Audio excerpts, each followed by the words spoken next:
Muy buenas noches. Buenas noches.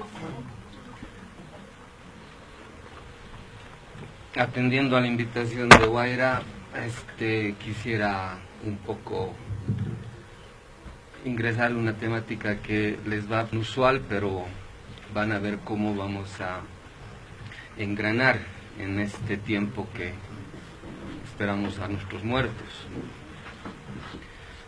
Me place ver mucha cara joven, mucha gente nueva. Cuando hemos iniciado acá el taller, la Casa Jayu recién estaba abriendo sus puertas y poco a poco ya se está dando a conocer. Y lo que me place a mí es un poco lo que cuento afuera, ¿no? Afuera la gente tiene la imagen de que los amautas son gente anciana. Yo me plazco en decir que en el taller tenemos 4 amautas jóvenes. Siempre digo, no tengo una discípula que abandona la ciencia médica y ahora se autodenomina devota de la ayahuasca. O tengo otra también en Cochabamba que se ha vuelto partera tradicional. Lo conocen al Guaira, el Guaira es joven, ¿no? Aunque no aparenta, pero... Tenemos al Jucu, tenemos al Gustavo, a la Isabel, que es una mujer medicina, y todos son gente joven. Y es un poco lo que nos llena de energía para seguir investigando cómo podemos producir un conocimiento que nos devuelva nuestro origen. Y esto necesariamente tiene que pasar con la descripción epocal, histórico-epocal, que lo llamamos la descolonización epistemológica. Es decir, ¿cómo podemos desprendernos de un conocimiento que nace desconectando al ser humano de lo más vital, que es la naturaleza? Descartes escribe el discurso del método en 1636. Y con ese libro inaugura toda una tradición que ahora la conocemos como ciencia hegemónica. Nosotros le llamamos la ciencia estándar. Y esa episteme que inaugura Descartes, por eso su libro se llama Discurso del Método, ¿no? Porque cada cambio de época siempre vuelve a la reflexión metodológica. Porque para producir un mundo nuevo, la primera pregunta es ¿cómo se produce un mundo nuevo? Entonces los europeos estaban abandonando la época feudal, que solo existe en Europa, en ningún otro lado ha existido eso. Esa cronología de la historia, esclavismo, feudalismo, modernidad, es una invención de Hegel en el siglo XIX, pero que se ha incrustado en nuestras facultades y todos creen que esa periodización es universal. Entonces, cuando Descartes escribe en 1636 el discurso del método, su libro tiene un subtítulo, ¿no? Sur chercher la vérité dans la science. Es decir, para buscar la verdad en las ciencias, ¿no? ¿Por qué? Porque un nuevo conocimiento, ese era Chewbacca. Cuando se produce un nuevo conocimiento, lo primero que se propone el nuevo conocimiento es ¿cómo ahora podemos conocer la realidad? Porque se supone que llegamos a un tiempo límite en el cual el paradigma anterior ha mostrado sus límites. Y para producir un mundo nuevo tenemos que producir un nuevo paradigma para poder conocer la nueva realidad. Eso está aconteciendo en el siglo XVII. Los europeos, que eran el sector más despreciado de la humanidad, donde nadie quería, ni siquiera los exiliados de Roma, de pronto va a tener la experiencia única en toda su historia de ser centro del mundo. Entonces necesita producir un conocimiento que justifique, impulse y desarrolle sus pretensiones de dominación global. Porque solo a partir de la riqueza del nuevo mundo, Europa va a tener el componente básico material para financiar todo su desarrollo cultural, político, económico, financiero, científico, filosófico. Sin la plata del Potosí era imposible que Europa pudiese producir la inflación en la economía musulmana, que era la que dominaba desde el desierto del Gobi, desde la isla Mindanao en las Filipinas, hasta el califato árabe musulmán de Al-Andalus. Ese era el nombre de España. España no existía como concepto geopolítico en el siglo XVI. Entonces, esa nueva experiencia necesita producir una ciencia que legitime y desarrolle ese proyecto, proyecto de dominación. Ahora, ¿por qué es un proyecto de dominación? Porque necesita justificar su centralidad, y su centralidad es posible convirtiéndonos a nosotros en su periferia. Entonces, para producirnos a nosotros, o para producir nuestra situación periférica, y ellos su situación de centro, tienen que producir una clasificación antropológica.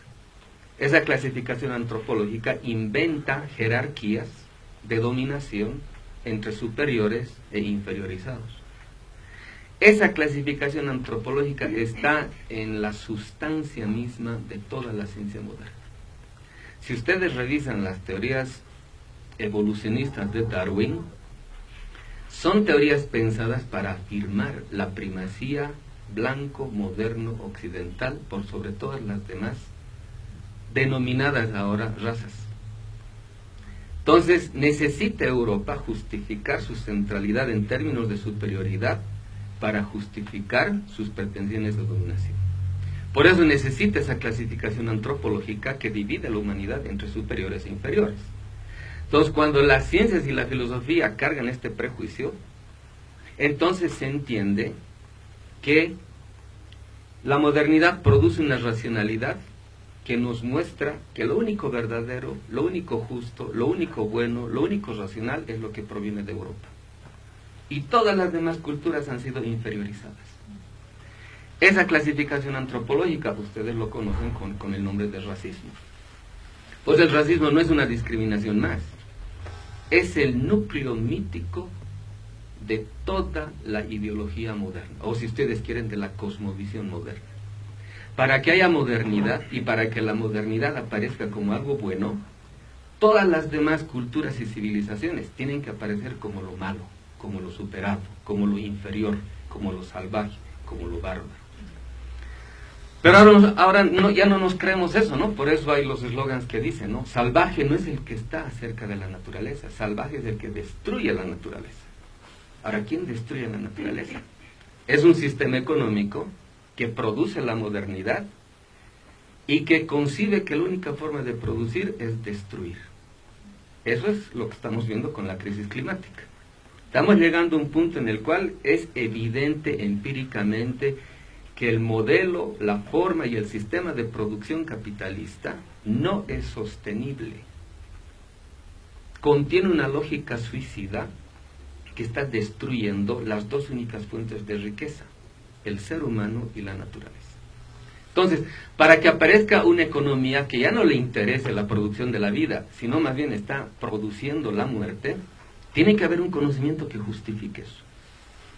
Entonces, cuando Descartes escribe en 1636 el discurso del método, está explicitando un proyecto que ya tiene experiencia de vida.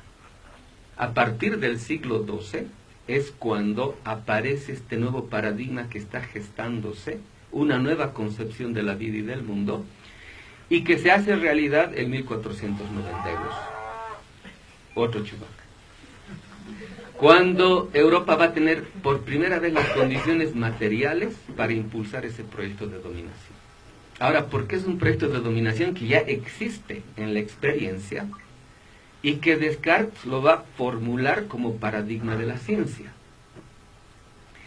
La modernidad, desde el Renacimiento, va a trabajar una devaluación sistemática de la naturaleza. Es decir, para sostener un proyecto de dominación, tengo que descualificar aquello que era concebido como sagrado por todas las culturas anteriores al mundo moderno. Si ustedes revisan el término terra mater, es un término latino.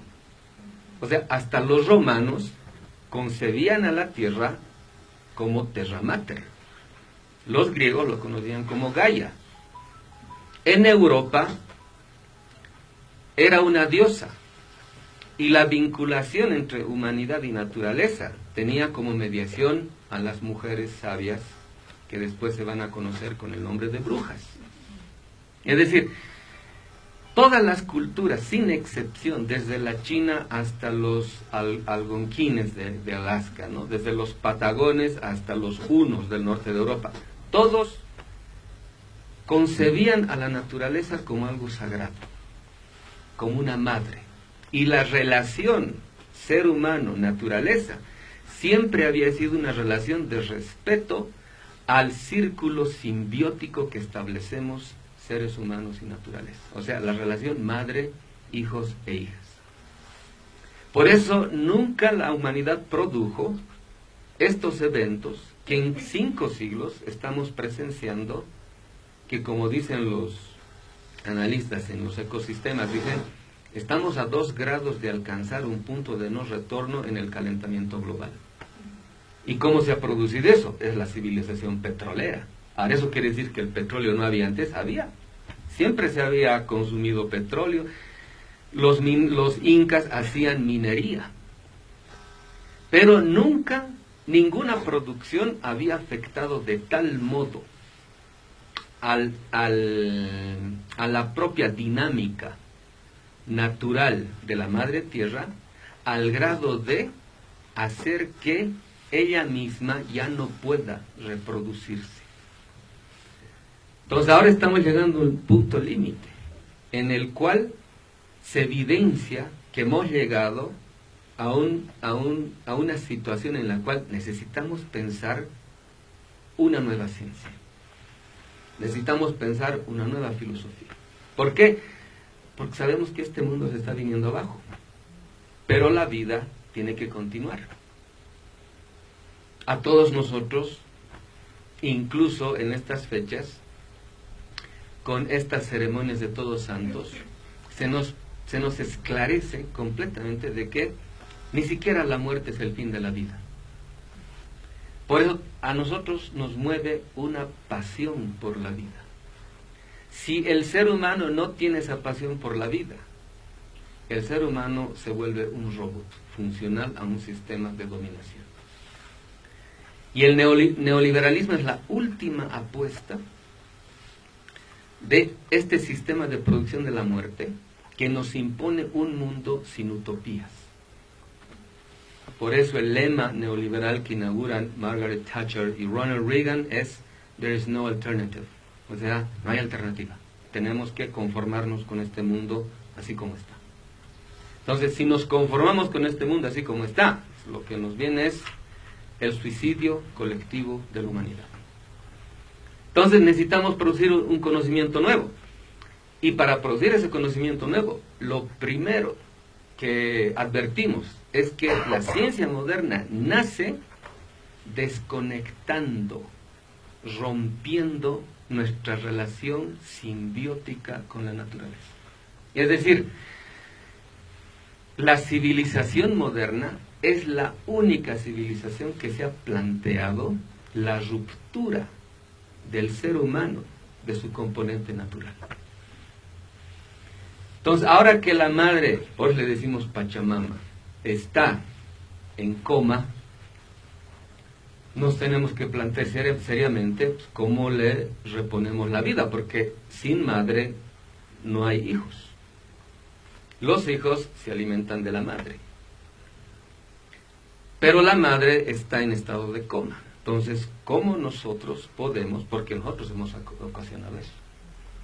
No es una maldición divina que nos ha caído. Es el ser humano ha producido históricamente una forma de vida que está atentando contra la vida en general. Entonces estamos en una situación similar a la que estaban protagonizando Galileo, Newton, Bacon, Descartes, etc. O sea, necesitamos generar un nuevo paradigma científico que explique el por qué tenemos que salir de esta forma de vida y proponernos una nueva forma de vida. Entonces, una vez que detectamos de que el punto nodal en el cual nace la posibilidad de la ciencia y la filosofía modernas es la desconexión del ser humano con la naturaleza. Descubrimos también que esta desconexión no es una desconexión solamente natural. Esta desconexión nos ha desconectado del carácter sagrado de la vida. Es decir, nos han quitado lo espiritual de la existencia. Cuando el neoliberalismo impone el lema de "There's no alternative", no hay alternativas, nos está diciendo: ya no deseen, ya no sueñen, ya no tengan esperanzas, confórmense con este mundo. Ese es el realismo necio de los realistas de la economía. Pero ese realismo es simplemente la capitulación a un sistema de la muerte. Pero un ser humano no existe si no tiene sueños, si no tiene esperanzas, si no tiene utopías. La utopía es condición humana. Todos los días, y ustedes saben muy bien, lo que nos levanta de la cama y nos pone de pie es el espíritu, ni siquiera es el físico. ¿Por qué se explica de que nuestras madres, nuestros padres, nuestros abuelos se levantan todos los días a recibir discriminación, desprecio, etcétera? ¿Por qué? ¿Por qué la gente se levanta sabiendo lo terrible que es en un mundo injusto ser pobre y ganarse la vida como pobre? Y ahorita los pobres ya no son el 80% del planeta como el 1972. Ahora los pobres son el 99%. El 1% son los ricos. O sea, este sistema de vida está pensado para los ricos del planeta, que apenas son el 1% de toda la población mundial. Por eso Gandhi dice, y con razón, este mundo basta y sobra para todos, para los 7.000 millones de gentes. Pero no basta para la codicia de unos cuantos. Ahora, el problema no es que es la codicia de unos cuantos, es el sistema económico mismo que se basa en la codicia, en la ambición. Entonces, la ciencia moderna nace de esta desconexión ser humano-naturaleza que la produce la ciencia moderna cuando concibe a la naturaleza como objeto.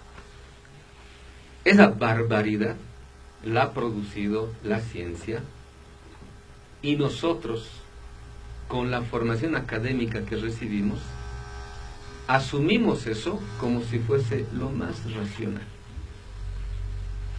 Por eso en la ciencia estándar, la que aprendemos en las universidades, lo que se nos impone es un patrón descriptivo de la realidad. Porque con la división que ha hecho Weber de la ciencia entre juicios de hecho y juicios de valor, se nos dice: el cientista solo puede describir juicios de hecho, no puede hacer juicios de valor. ¿Qué nos están diciendo? No podemos emitir ningún criterio ni juicio sobre la realidad. No podemos opinar sobre la realidad. Lo único que hacemos es describir lo que es. Cuando se nos impone no pronunciarnos sobre la realidad, se nos está diciendo: el mundo es injusto, pero tú no tienes que opinar al respecto, no tienes que decir nada, simplemente tú describí lo que el mundo es y punto. Eso es hacer ciencia. Pero si opinas, no, eso no es ciencia, eso es subjetivismo. Entonces, nuestra propia formación confirma el mundo tal cual es. Porque se nos dice, ¿no? Si emites algún juicio, si emites algún criterio, estás juzgando, estás opinando. Eso no es ciencia. Porque hay que ser objetivos, dice, ¿no? Entonces, ¿qué quiere decir ser objetivos? Describir el mundo tal cual es. Es decir, botar de la ciencia la ética, la moral. Entonces nosotros nos volvemos, por la formación, en seres irresponsables. Y eso se transmite hasta nuestras propias relaciones sentimentales. Si mi chica está llorando y yo quiero ser alguien racional, tengo que permanecer impávido ante el llanto ajeno. ¿Por qué? Porque si demuestro algún tipo de empatía, Te van a decir, ah, mariconcito, había sabido llorar. ¿No ven? Entonces, no es una idiosincrasia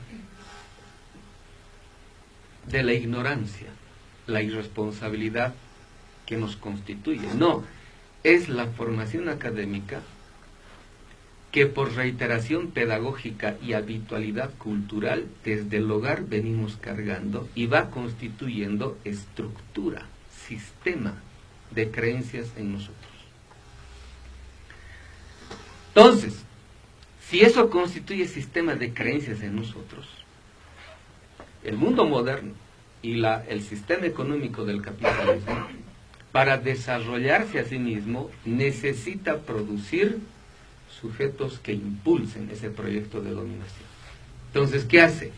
Mediante el consumo nos constituimos en individuos egoístas, egocéntricos y ególatras, cuyo lema es: yo no sirvo a nadie, yo me sirvo de todos. El individuo que ha producido el capitalismo es un individuo que no quiere servir a nadie, pero quiere que todo el mundo le sirva. Ese individuo es pertinente para el capitalismo porque ese individuo es ambicioso y es egoísta. Ese individuo es el impulsor de una economía que se basa en la acumulación concéntrica y exponencial de dinero. Entonces, ese individuo cree que para ser feliz hay que tener todo. Hay que acumular bienes materiales. Hay que acaparar propiedades. Hay que robarle a los demás lo que tienen para que él tenga más. Es decir, estamos en un mundo en el cual los delincuentes no solamente roban, crean códigos penales. Pues decía Facundo Cabral, ¿no? No sé quién es más ladrón hermano, si los que roban un banco o aquellos que lo fundaron. Este sistema, por eso le llamamos sistema de producción de la muerte, se nos aparece tan natural, tan racional, que aunque tiremos piedras a la FMI, nuestras expectativas son las mismas expectativas de los ricos del mundo. Nosotros también deseamos ese tipo de vida. Aunque nos llamemos pachamanistas, estemos con nuestros yuchus, ponchitos, etcétera, cuando vamos a la Mauta para que nos lea la suerte, necesito un negocio. ¿Cuál es el negocio? Necesito comprarme un autito en la casa. O sea, todo es la relación instrumental que el capitalismo ha diseñado para generar todo un sistema de vida que se basa en la acumulación de bienes materiales. Cuando hacemos las huactas, cuando hacemos agosto, cuando le pedimos al Kunturmamaní, todo es pedir bienes materiales. Es decir, el mundo es un estado de conciencia. ¿Por qué el capitalismo sigue en pie? Si hasta la Agencia Internacional de Energía dice que el consumo creciente de petróleo ya ha llegado a su límite. Y sin embargo, las nuevas potencias emergentes y hasta nuestros países que tienen procesos revolucionarios siguen en el modelo de consumo energético que ha producido la civilización petrolera. Es decir, es algo grave. Entonces, la desconexión que produce la ciencia moderna y la filosofía moderna y que impone un sistema de creencias que produce un horizonte político que se llama sociedad moderna, nos hace creer que siempre va a haber todo, que nunca va a faltar nada. Hemos necesitado de la crisis del agua de hace 2 años para darnos cuenta que el agua es vital y es importante. Pero ha pasado la crisis y seguimos derrochando agua. Es decir, un ratito nos concientizamos, pero al día siguiente ya estamos haciendo lo mismo. Esa desconexión natural es más grave porque ha producido la desconexión de lo sagrado de la vida. Por eso podemos violar una ñata y no nos importa, más rato estamos bebiendo trago y punto. ¿Por qué? Porque como nadie es sagrado, nos han quitado eso, no tenemos problemas morales ya haciendo daño a los demás. Porque si a todos nos han devaluado, ese es para que el capitalismo nos explote, nos chupe la sangre como el vampiro, primero tienen que sacarnos la dignidad. Y cuando nos sacan la dignidad, es cuando decimos, no, pues el hombre siempre es egoísta, todos somos ambiciosos. Es decir, hemos despojado de nosotros todo carácter sagrado. Y aunque nos llamemos cristianos y leamos la Biblia, porque ahí dice, hemos sido creados a imagen y semejanza del Eterno. Pero no, en nuestras relaciones lo que prima son relaciones instrumentales, son relaciones mercantiles. A todos los hemos convertido en objetos en mediación de la realización de mis deseos egoístas. Y todos actuamos así. Es decir, hemos naturalizado la forma de vida que hace posible un sistema de producción de la muerte. Entonces, cuando ya no tenemos la posibilidad de concebirnos como algo digno, nosotros mismos nos autoexplotamos y a eso llamamos realización personal. Nosotros mismos estamos dispuestos a decirle al jefe, yo trabajo más que los demás por el mismo salario. Estoy dispuesto a que me exploten. En la competencia, uno empieza a trabajar a presión. Y como uno es joven, dice, no, me van a dar las fuerzas, no hay problema. O sea, uno cree que esto, que lo físico, es eterno. Por eso uno empieza a autoexplotarse y a eso llamamos realización personal. Es decir, estamos totalmente enajenados de lo finito de nuestra existencia. Y cuando decimos lo finito de nuestra existencia, es de la vulnerabilidad que el ser humano tiene, porque es lo sagrado es como una copa de cristal. Lo sagrado es bello, pero es frágil. Por eso, no necesitamos armas para hacernos daño, basta con lo que digamos para hacernos daño. Una frase puede matar mejor que un revólver.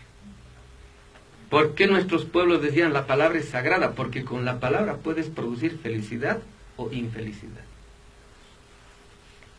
Entonces, si nos han descualificado de ese modo, y por eso vivimos una vida sin espiritualidad, sin ese carácter sagrado que hace al ser humano, pues tenemos que reponer eso, tenemos que restaurar eso. O sea, como decía Cristo, ¿no? Tenemos que nacer de nuevo. La descolonización trata de eso. Por eso hay veces uno tiene que limpiar la mitad de la charla para limpiar los prejuicios que se han tejido en torno al discurso de la descolonización. Muchos creen que es una plataforma política del gobierno de turno. En broma digo, ¿no? Los médicos creen que descolonizarse es la extirpación quirúrgica del colon. Si fuera así, yo también estaría en contra, ¿no? ¿Quién va a vivir sin colon? Ahora es curioso cómo, ¿no?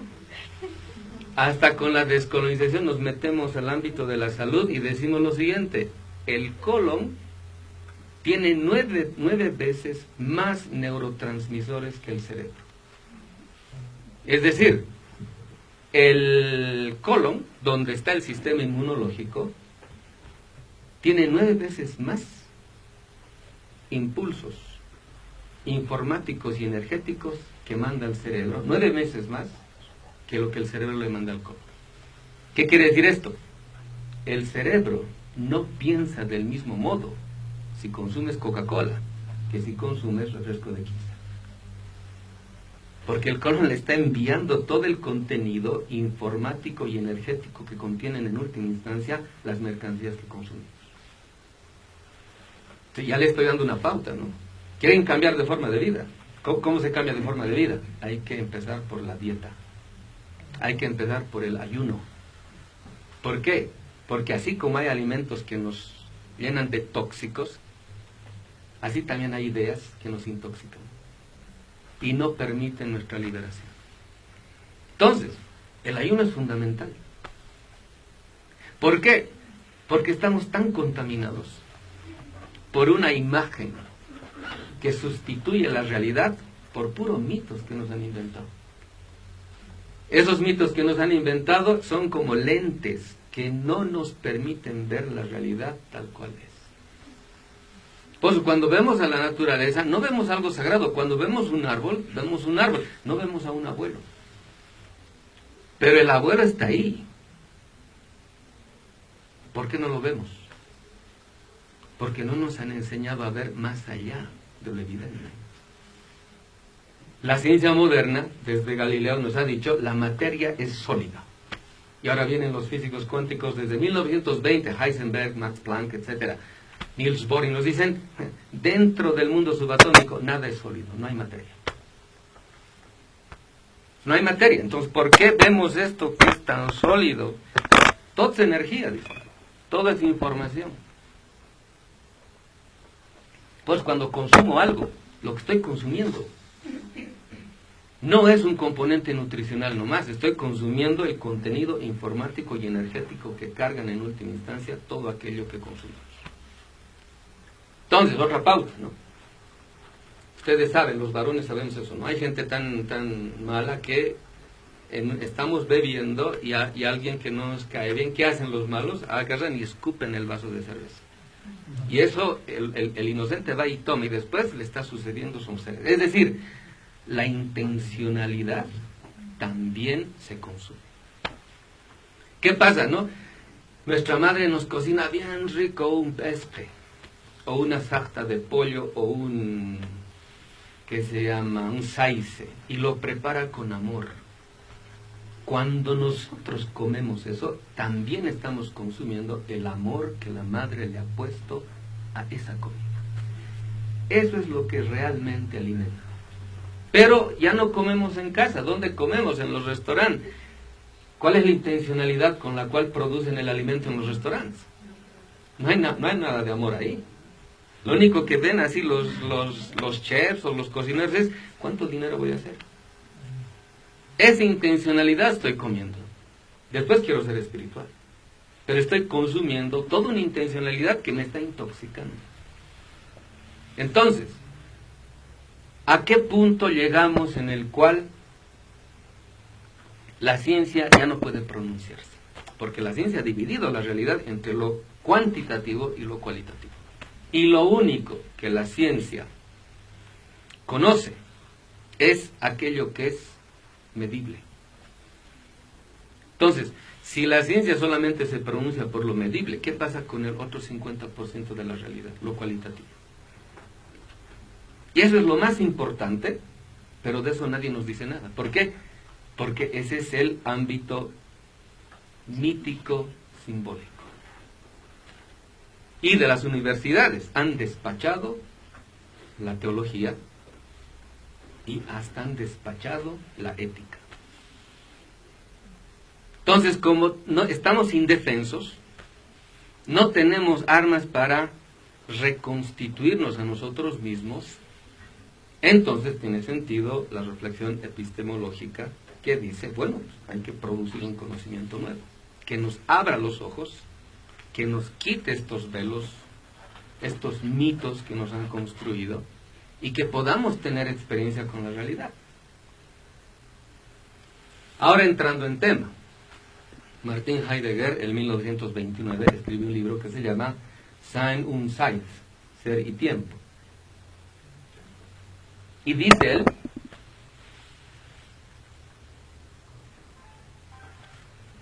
hemos llegado a un punto en el cual el individuo que se cree tan culto, tan inteligente, está hablando él del individuo medio, siglo XX, el individuo moderno,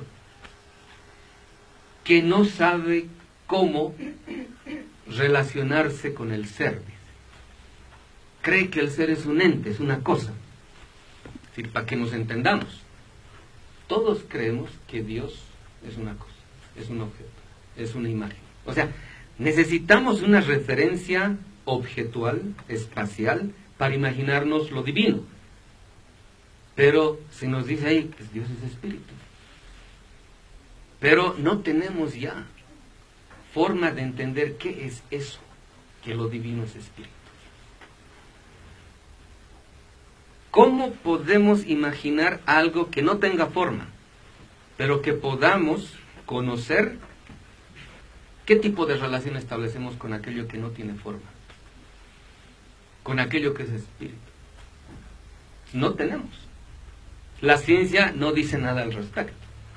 Ahorita, por ejemplo, están discutiendo Fred Alan Wolf junto con Greg Braden la posibilidad de que la física cuántica se pronuncie por cómo la ciencia entendería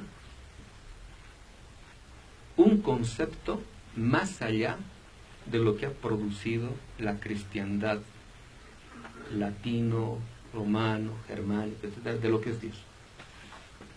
O sea, la física cuántica ahorita está preguntándose cosas que en 5 siglos la ciencia moderna nunca se había preguntado. Entonces, en Estados Unidos hay una discusión muy rica y exquisita entre físicos cuánticos y cabalistas.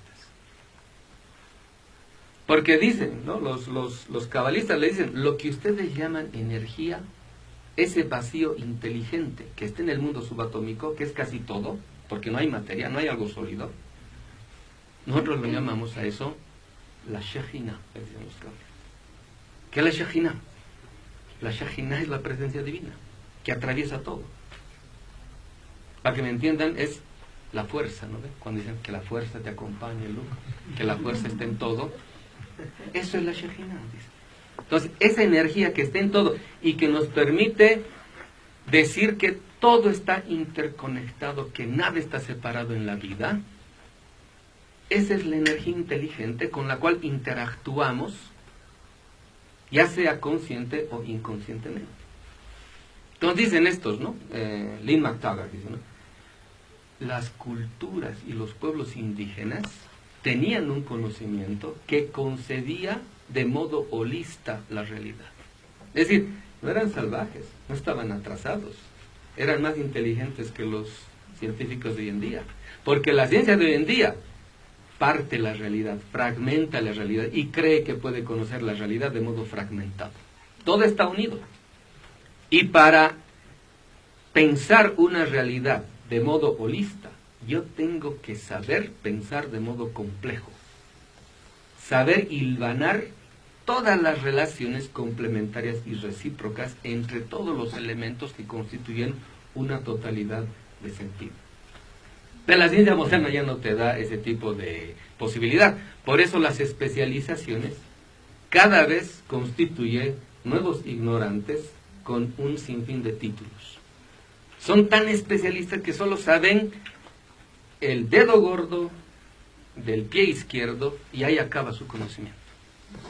Pero de lo demás no saben nada. Y esos especialistas producen barbaridades, ¿no? Como se acuerdan aquella vez que trajeron especialistas de afuera para producir el famoso gasolinazo. ¿Se acuerdan? El Ministerio de Planificación contrató tecnócratas que no saben nada de Bolivia para colmo. A ver, esa medida la toman en Navidad. Como si dijeran, el pueblo no se va a enterar, que casi lo sacan a legua esa vez, ¿se acuerdan? Entonces, los especialistas, como ya no tienen la posibilidad epistémica de hacer una relación lógica entre todos los elementos de una realidad conjunta, no pueden conocer eso. Y nosotros nos formamos en profesiones especializadas. Y en la especialización no podemos conocer la realidad, porque la realidad no está fragmentada. La realidad es un todo integrado. El cuerpo humano es una unidad indisoluble. Entonces, dice Heidegger, ¿no? El ser humano ya no sabe relacionarse con el ser, porque el ser no es una cosa. Por eso existe otro concepto para la cosa, que es el ente. Esto es un ente, esto es un ente, esto es un ente. Pero, ¿qué es el ser? El ser no es esto. Entonces, una matemática gringa se pregunta, ¿no? ¿Cómo es posible que tengamos un mundo con una tecnología admirable, con una ciencia tan desarrollada, y tengamos un concepto de Dios tan pobre, que necesitamos una imagen para creer en algo? Entonces, comienza, ahí hay una contradicción que hay que saber pensarla. Entonces, cuando Heidegger escribe ese libro, dice, lo grave es que el ser humano ya no sabe relacionarse con algo que no es un ente. Por eso él escribe Ser y Tiempo, porque dice, el ser es una experiencia. Por eso dice, el ser solo puede conocerse en el horizonte del tiempo. ¿Cómo entonces puedo trascender una relación espacial objetual y producir una experiencia en el tiempo? Eso ya no sabemos. El individuo moderno no sabe qué es el tiempo. La idea que de tiempo tiene el individuo moderno es una idea espacial. Pero el tiempo no es espacial, el tiempo es temporal. Entonces, si esto es así, entonces nosotros estamos a la siguiente semana esperando a los muertos. Pero esa no es una experiencia espacial, es una experiencia temporal. Entonces, ¿cómo hacemos consciente en nosotros un tipo de experiencia que pueda en efecto transformarnos? ¿Por qué? Porque estamos hablando de una vivencia, estamos hablando de un acontecimiento. Porque con los acontecimientos uno puede transformar su vida, porque los acontecimientos nos suceden a nosotros. Cuando tenemos la experiencia de un acontecimiento, no es un algo afuera, es un algo que me cuestiona. Por eso se llama acontecimiento. Entonces, cuando empiezo a entender que la relación con el tiempo no puede darse en términos espaciales, entonces tengo que pensar qué es el tiempo. Para que yo pueda tener una relación personal con alguien, esa relación no es una relación espacial, es una relación temporal. Por eso la frase esta, ¿no? Cuando tengo mi chica y estoy enamorado de ella, hasta hago tiempo para verla. ¿Se dan cuenta? O sea, produzco tiempo. Saco tiempo de donde no hay para vivir el tiempo verdadero. ¿Por qué?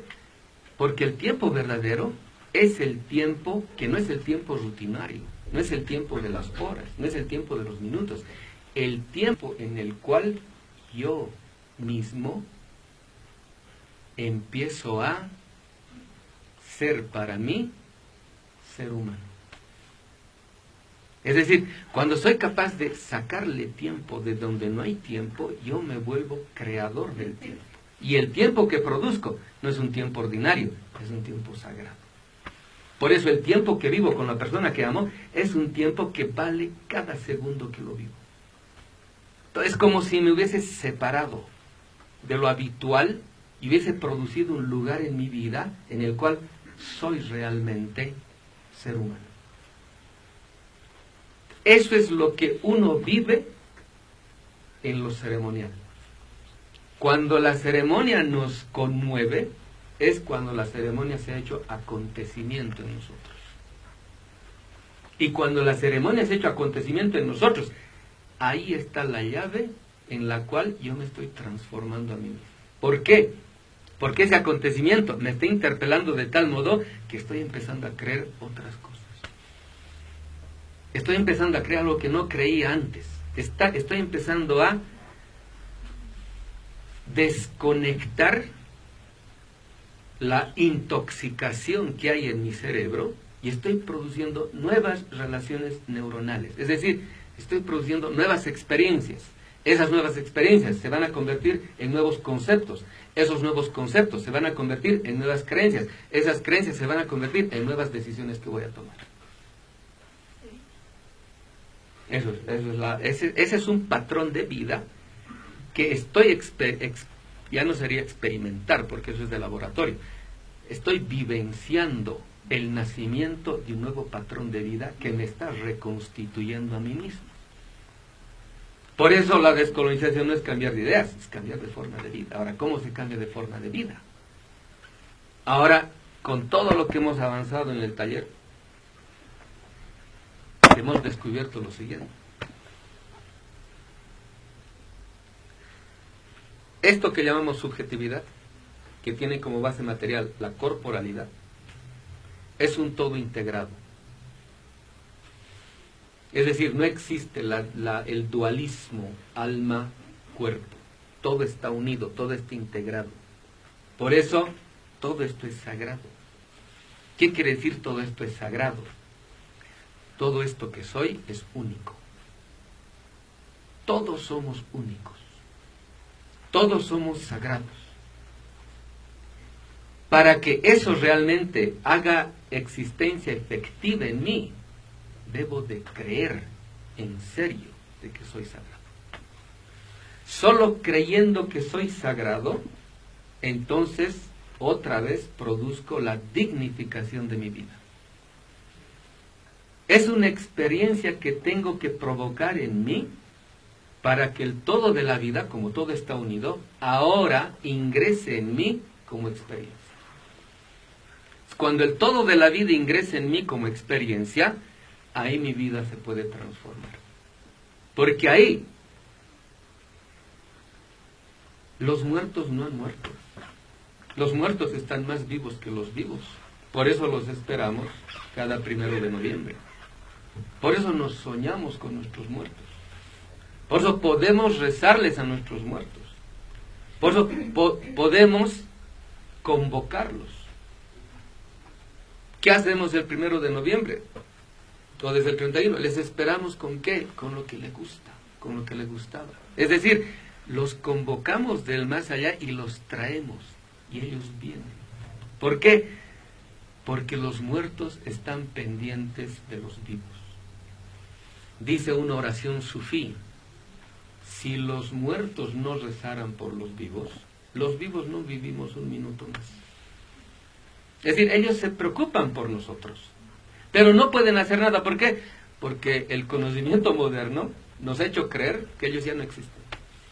Por eso ellos lloran, están con llanto, porque quiero ayudarte, pero abrime la puerta de tu vida. Pero no le abrimos la puerta de nuestra vida, porque para nosotros están muertos. Entonces, creer que realmente están vivos y más vivos que nosotros es abrirle la puerta de nuestra vida. Necesitamos esa energía, esa fuerza. ¿Por qué? Porque la fuerza del vivo es apenas una partecita de toda la fuerza de la vida. Entonces queremos recomponernos, queremos reconstituirnos, queremos reequilibrarnos, queremos rearmonizarnos, pero le cerramos la puerta a toda la vida.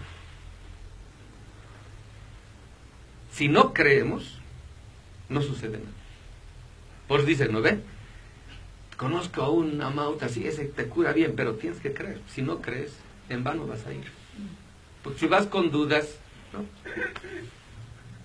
El ajayo se resiente, esto de la coca. Si no crees, mucha gente se va a hacer leer coca, pero va predispuesta. ¿Qué quiere decir? Ya va con una idea prefijada, y eso es lo que influye en una lectura mala. No es que el mamot esté leyendo mal, tú estás influenciando, has ido con una idea prefijada, preconcebida, y la coca lo único que va a hacer es ratificar lo que tú ya has creído. Cuando hacen las ceremonias de ayahuasca, etcétera, la gente va con una intencionalidad, pero hay veces la intencionalidad es equivocada, pero uno no es consciente de eso. ¿Por qué? Porque no tiene la experiencia de haberse constituido como le vamos a llamar como una existencia abierta a lo desconocido, abierta al misterio. Vivimos un paradigma equivocado. El paradigma moderno es el paradigma de lo conocido. Supuestamente todo está conocido, y el conocimiento simplemente tiene que corroborar que todo está conocido. Pero si así fuera, no hay conocimiento. Si todo es corroboración de lo que ya se ha dicho, no hay conocimiento. Porque el conocimiento es conocimiento de lo nuevo. Entonces, tengo que saber ubicarme en un nuevo paradigma, el paradigma del misterio, donde yo me abro realmente a lo nuevo, a lo novedoso. Eso significa una apertura, y esa apertura tiene que ser física. O sea, no es nomás decir, sí, yo quiero abrirme, ¿no? No, en efecto tengo que abrirme. Y eso significa suspender el ego. Ahora, ¿qué es el ego? Todo el mundo quiere matar el ego. Los cabalistas quieren matar el ego. Los amautas quieren matar el ego. Todo el mundo quiere matar al ego. Estoy diciendo al ego, no al ego. Pero, ¿qué es el ego? El ego no es el yo. El yo es la autorreferencialidad de la identidad de uno. ¿Qué es el ego? El ego es el sistema de autodefensa que tenemos cuando vivimos la realidad como hostil. Cuando vivenciamos la realidad como pura hostilidad, aparece el ego, como el sistema de autodefensa, que lo único que hace es reafirmarnos a nosotros mismos, como si nosotros nos bastásemos, como si nosotros no necesitásemos de los demás. Entonces, el ego es ese sistema de autodefensa que necesita que el mundo actúe como hostilidad. ¿Cómo ha logrado la modernidad eso? Haciéndonos creer que hay que dominar a la naturaleza, porque la naturaleza aparece como hostil, ya no aparece como madre, ya no aparece como bondadosa, ya no aparece como cariñosa, no, aparece como las leyes naturales. Aparece como, cuando dice, no, aparece una tempestad, un huracán, dice, la naturaleza es mala. O sea, esa idea tiene el individuo moderno, que la naturaleza es mala, que la naturaleza castiga. Eso cree el individuo moderno. Por eso tiene una relación hostil. Y nos han generado un sistema de vida en el cual ya no somos hermanos, somos competidores. Es decir, somos enemigos unos de los otros. Entonces, toda es hostilidad. Y ante esa hostilidad, todos nos cerramos. Ahí aparece el ego. Ese es el ego, el encerramiento. Entonces, para realmente abrirme, yo tengo que suspender esa creencia de que todo es hostil. No, no es, todo es hostil. ¿Qué hacen los medios de comunicación? Nos intoxican con la idea de que hay mucha delincuencia, hay mucha injusticia, que hay robos por aquí, robos por allá. ¿Cómo salimos a la calle en la mañana? Con miedo. Entonces, nosotros influimos, consciente o inconscientemente, en nuestra realidad. Entonces estamos emitiendo una energía negativa que está produciendo la realidad que quiero vivir. Entonces, vivo con miedo, genero un medio ambiente que justifique el miedo que ya tengo. Entonces, no me abro, tengo miedo a abrirme. Porque si todo es hostil, si todo es amenaza, el mundo es amenaza, la naturaleza es amenaza, hasta tengo miedo de los fantasmas. Por eso tengo que inventarme a Gasparín, para que por lo menos aparezca algo bonito. ¿Por qué? Porque tengo miedo a los fantasmas. Entonces, por eso no es una economía nomás, lo que es el sistema de producción de la muerte, es toda una cultura. Toda una forma de vida que ha destruido en nosotros esa relación simbiótica con la Pachamama y con los ajayos, con las huacas. Tenemos que restituir eso. ¿Por qué? Porque la vida se está muriendo. Pero todos quieren simplemente salvarse a sí mismos. Se han creído el mito cristiano de que la salvación es individual. Y hasta el mismo Cristo dice en el libro de San Mateo, capítulo 25. Los criterios para que tú merezcas la resurrección es haber dado pan al hambriento, haber dado agua al sediento, haber visitado al enfermo, haber dado un hogar al extranjero, haber dado cobijo al perseguido. Si son criterios éticos. Todas las culturas anteriores, los egipcios con el libro de los muertos, el código de Hammurabi del 1700 a.C., todos dicen lo mismo. Pero ahora están viendo la marcha de los hondureños. ¿Qué ha dicho Donald Trump? Dice, esos son terroristas, que ni se animen a venir. O sea, primera vez que veo niños terroristas, mujeres embarazadas terroristas. O sea, el mundo se ha cerrado para el ser humano. El mundo está abierto para el dinero, pero para el ser humano ya no. Entonces, estamos viviendo una situación de inmigración, es decir, ya no tenemos lugar a dónde ir. El éxodo de los esclavos de Egipto tenía un lugar a donde ir, una tierra prometida. El ser humano de hoy en día ya no tiene lugar a dónde ir. Entonces, si no hay lugar a donde ir, ¿cómo restituimos la salida de este laberinto? Pues tenemos que volver a nuestros orígenes. Tenemos que hacer un giro existencial y ver dónde habíamos perdido la dirección de la historia. No necesitamos inventarnos un nuevo horizonte. Lo más despreciado del mundo moderno nos ha insistido una y otra vez desde 1492. La vida que nos han traído los invasores europeos nunca ha demostrado ser mejor que la vida de nuestros antepasados. En Europa mismo vamos a dar charlas, gente, señoras, vienen y dicen, nosotros también somos originarios. O sea, ahí también hay pueblos originarios, hasta en Europa.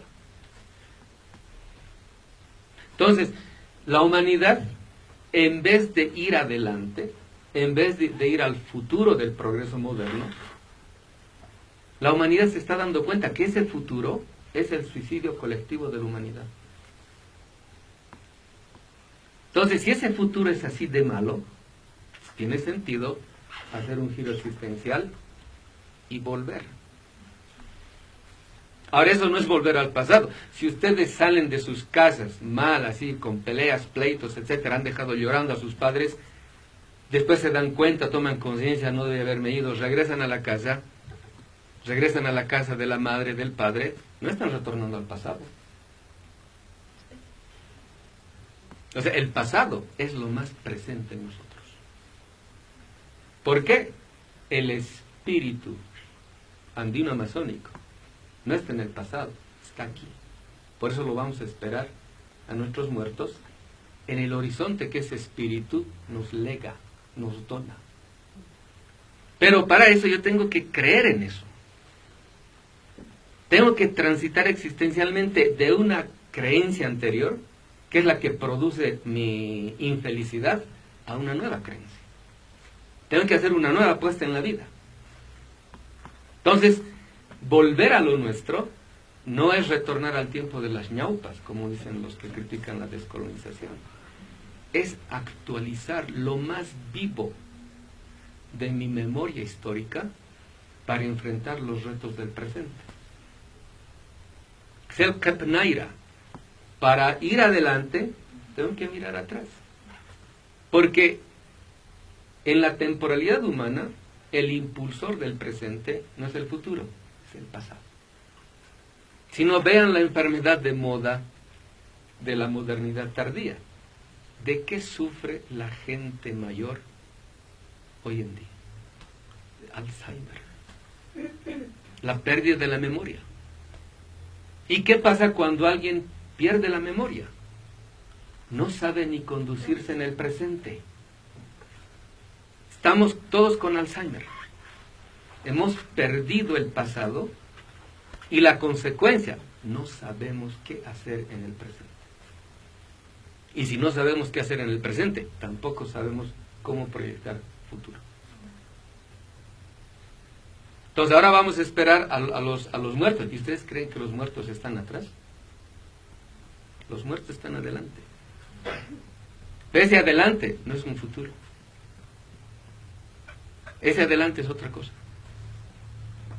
Entonces, necesitamos nosotros de la fuerza de nuestros ancestros, de nuestros muertos. ¿Por qué? Porque ellos se preocupan por nosotros. Ellos están intercediendo por nosotros. Pero se hallan impotentes porque nosotros no les creemos. Entonces tenemos que convocar esa fuerza, tenemos que convocar ese ajayo. ¿Por qué? Necesitamos de esa fuerza, porque solitos no la vamos a hacer. Ni como pueblo, ni como persona. Necesitamos de esa fuerza, ¿por qué? Porque ellos lo tienen más claro. Porque el muerto ve de mejor modo la vida. Le cuesta atravesar el río de la muerte, pero cuando lo ha atravesado es cuando todo es claro para él. Pues nos pueden ayudar, pues nos pueden bendecir, pues nos pueden donar el ajayo del tiempo eterno. Atravesar el río de la muerte es lo que a ellos les cuesta, el no haber vivido bien. Para que nosotros nos demos cuenta cómo hay que vivir, convoquémosles, para que en sueños nos digan y nos abran los ojos. ¿Qué hay que hacer? ¿Qué no hay que hacer? Tengo que provocar en mí el acontecimiento en el cual eso me interpele de tal modo de que me renueve, de que me vea con otros ojos, de que pueda sacar a flor de piel lo que de verdadero hay en mí. Entonces, el tiempo de los ancestros, como en otras fechas, hay algo que el universo está emitiendo como energía que tenemos que saber aprovechar. Por eso tenemos fiestas, el Wilcacuti, tenemos esto del Día de Todos Santos, el equinoccio, es decir, cada momento, hay en el año contados momentos en los cuales el universo se abre para emitirnos un tipo de energía. El universo se está coimplicando con nuestra suerte. Pues dicen los lakotas de Norteamérica, dicen, cuando uno muere, se convierte en una estrella. Acá decimos, cuando nosotros morimos, vamos a ser abuelos. O sea, vamos a ser parte de la Pachamama. Entonces, ¿a qué conclusión llegamos nosotros en el taller? ¿Cómo puedo provocar en mí un tránsito más fluido del río de la muerte? Para que no me cueste tanto llegar allá, donde están mis ancestros. Es cuando me propongo de modo consciente, cuando deseo desde lo más profundo de mi propia vida hablar como un abuelo, pensar como un abuelo, querer como un abuelo, vivir como un abuelo. Cuando ese es mi propósito, los abuelos me escuchan y mi público ya no es el público de Shakira o de Marc Anthony. No, mi público son los abuelos. Ellos son mis interlocutores. Si tengo ese público, la fama, el éxito, ya no es nada para mí. Cuando estoy en diálogo con lo eterno de la vida, esta vida se renueva. Esta vida lo elevo al estatus de homologación con la otra vida. Es decir, consagro esta vida. Por eso, ¿qué es ser espiritual? Hasta nuestros amautas se han vuelto funcionales al sistema del capital. Cuando hacen, por ejemplo, sus ceremonias con las ayahuascas, todo el mundo viene a resolver sus problemas personales. Y el amauta les cura y después van, ya estoy bien, ahora iré a trabajar. Es decir, se hacen funcionales al sistema que los sacrifica a diario. Otra vez el capital nos va a chupar todo, otra vuelta voy a volver a la ayahuasca. Es decir, ¿cómo se funcionalizan nuestras espiritualidades? Por una lógica que es tan inteligente que ingresa hasta en nuestras propias creencias y las funcionaliza para que siga el sistema de reproducción de la muerte. Pensar como un abuelo, vivir como un abuelo, soñar y hablar como un abuelo significa ser espiritual es ahora yo me hago responsable de la madre. Porque la madre se está quitando sus propios miembros para darnos de comer. Y si sigue así, ya no va a haber madre. Ser espiritual no es estar en armonía, feliz, happy, como los New Age que hay en el Reiki y en todas estas cosas ahí que te dicen, vive bien, con armonía, qué lindo es vivir espiritualmente. O sea, piensa que vivir espiritualmente es resolver mis asuntos personales. O sea, otra vuelta, el individuo es lo único que importa al individuo. No, ser espiritual es ahora yo me pongo en el lugar de la madre. Y yo no le dejo cargar ella sola el peso de toda la injusticia que hemos producido. Entonces, por eso el que es espiritual se enferma. Por eso el que es espiritual no está en armonía, feliz, radiante, no. Está también cargando el dolor de la madre. Pero el que es espiritual concibe eso no como un sacrificio, sino como lo más digno que puedo hacer. Es cuando yo mismo me hago Pachamama. Es cuando yo doy la cara por ella.